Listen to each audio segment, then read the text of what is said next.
will talk about how can you enable optimize charts on your Pocket Option app. We're going to figure out the solution or know how you can do that on your app.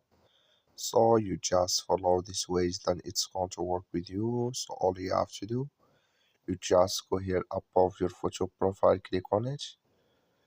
So when you click on your photo profile, it's going to show for you a list like this here. You click here on settings. When you click on settings, it's going to take you to this list. It's going to show for you like this.